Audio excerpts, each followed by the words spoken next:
Give us a sense. Let's assume for the moment that this is true. We don't know that it is, that Mr. Rosenstein is gone. What's the pecking order? What's the order of succession in the Justice Department?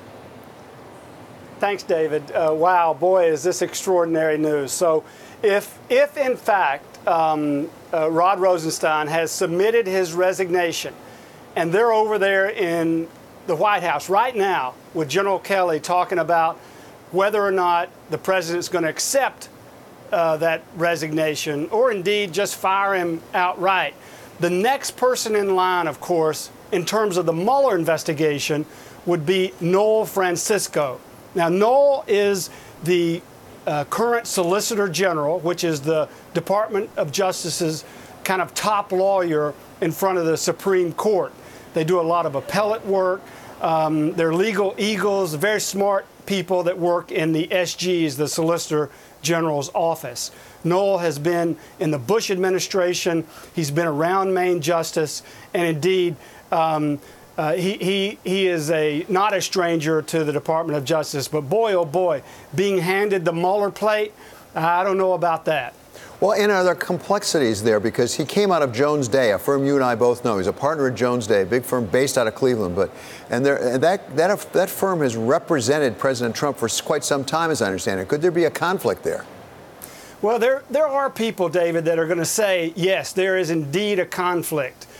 But you look at Noel's past in terms of his experience. I find one of the things most interesting is back in 2007, when he was with the Justice Department, he recommended against naming a special counsel, like Mueller in this case. He recommended against naming a special counsel when President Bush fired 7, 8, 9 U.S. attorneys, and which in and of itself was very controversial. So I've got to think that the president and his team saw that on his resume and liked what they saw. Well, and some of us, maybe I more than you, Guy, can remember back in 1973 when we went through this with Elliot Richardson, who was Attorney General, and then there was William Ruckelshaus, who was deputy, both of whom quit rather than firing Archibald Cox, an independent counsel. And they got to the Solicitor General, as it turns out, Robert Bork. As a practical matter, is it likely the president's going to appoint anybody, even as an acting, without an understanding he'd be firing Mr. Mueller? Boy, that's a great question. So here's what my best guess on this is. You better believe that the president has an idea of how Noel Francisco feels about the Mueller investigation. We know how the president feels. There's no question about that. He hates it. He thinks it's a witch hunt. He thinks it should have been shut down. And really, he opposes the whole Cohen investigation, which Rosenstein oversaw, sent up to the Southern District of New York. He opposes the whole Clinton lack of investigation, which Rosenstein has an ability to oversee himself. So, look, I feel for Rod. Rod's a good, long career government U.S. attorney and deputy attorney general. But the truth is he was on shaky ground from Trump's standpoint.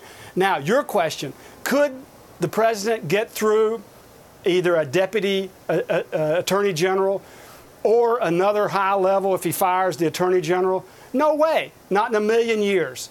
We know that a lot of senior Republican leadership has said, wait a minute, don't fire Rosenstein until after the midterms. Clearly, the president doesn't care.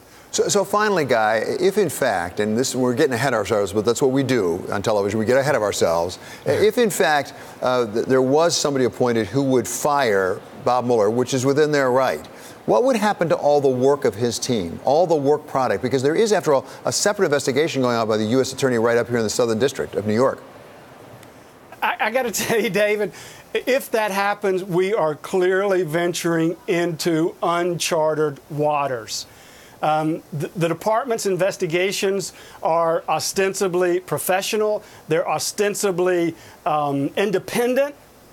But in this case, I don't know. When you start firing the people at the top who oversee these investigations, and then you come in after the fact, it's clear what the president wants. The question is, are you going to buckle under that kind of pressure?